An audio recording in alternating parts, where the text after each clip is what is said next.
Hello everyone. Could I be a writer in the past? Now that's a question that I've often thought about because I read a lot of classic literature. So I've often thought, could I be a writer if I lived in a different time period? And I think I could. Of course, some time periods would be better than others, but quite often I've thought about the fact that I wish that I lived in almost any other time period other than this one. Now I'm sure that a lot of this has to do with presentism, with which of course this would be kind of the opposite of presentism. Presentism is like thinking the past is better, but this would be, or the term would be exotic othering, which would be like, you know, a time period other than my own is better, and I'd rather be in that time period than now.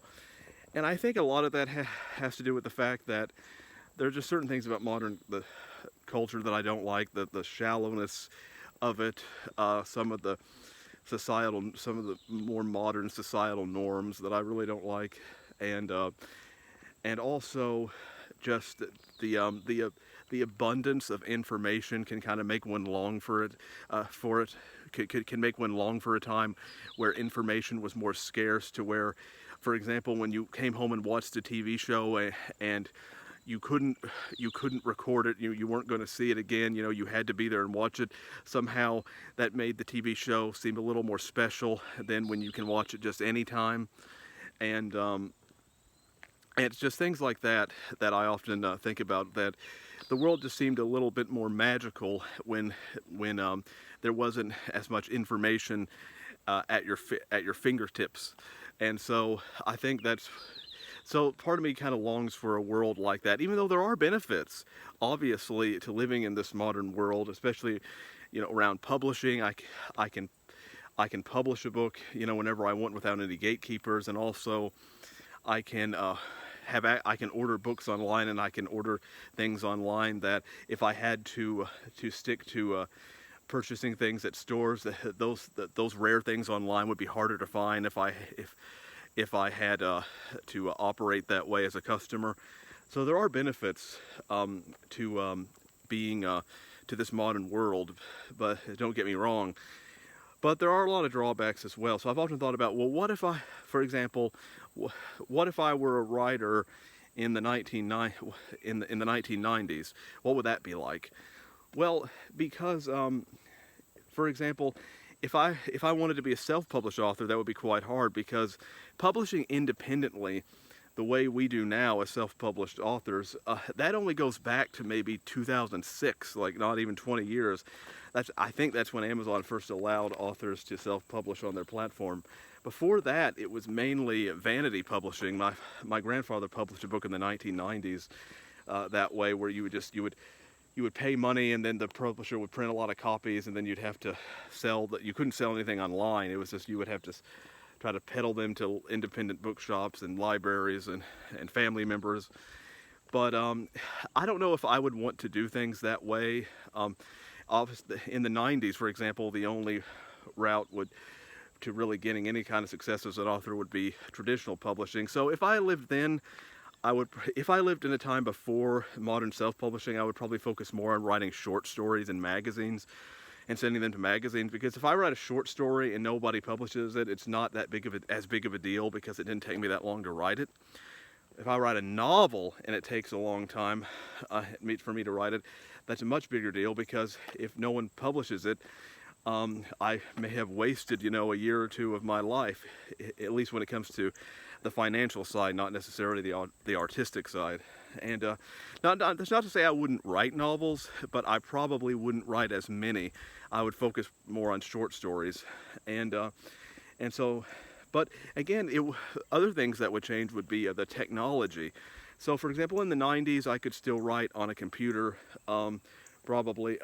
The 80s, though, in the 80s, there were word processors, which were kind of a hybrid of a typewriter and a computer. They were mainly just for writing, nothing else. And they replaced typewriters kind of in the early to mid 1980s, where most writers transitioned from typewriters to word processors. My grandfather had a word processor, and my arm's kind of getting a little tired here because I don't have anything to rest this on. And so of course, one issue would be spell check. But the thing is that my grandfather had a word processor where if he spelled a word wrong, it would beep at him and underline it, but it wouldn't tell him how to fix it. He would have to look it up in the dictionary. But there were spell checkers that you could buy separately and install them in your word processor. But again, the word processors are kind of uniquely 80s technology because they came about in the 80s. But then by the late 70s, actually, but mainstream in the 80s, but then by the mid 90s, certainly they had become obsolete and they were replaced by computers. So the word processor is a very interesting technology because it is more than any other technology uniquely of the 1980s. Before that, of course, in the 70s and before. If I were a writer, I would have to rely on typewriters, which, of course, as some of you know, I wrote Silent Reckoning on a typewriter, so I could do it. But it would be more difficult, obviously, to do that, especially since you couldn't retype anything, and I wouldn't have spell check. And I'm talking about final drafts. I like writing first drafts by hand, but getting a clean copy of something would be more difficult. And then, of course, if I was a writer in the 19th century, it would depend on which part. Typewriters were invented in the 1870s. It became popular in the 1880s, and so if I were a writer before the 1880s, let's say in the early Victorian era, 1840s, 1850s, I would probably have to rely on friends and family members to write cleaner copies of my work. I would write a rough draft, and then we would have to have sessions where I would read my draft to them, and they would write a cleaner copy down. And some writers did that. Herman Melville, for example, wrote Moby Dick that way, that his wife and his sister wrote down cleaner copies because his handwriting wasn't very legible. The same goes for authors like Tolstoy. His wife wrote down War and Peace for him. Imagine how difficult that was. Of course, it would require an extra step, and it would be more of a hassle having to rely on other people. But that's how I would probably have to do it. So it's just interesting to think about all the ways in which my writing career would change if I were writing in other time periods.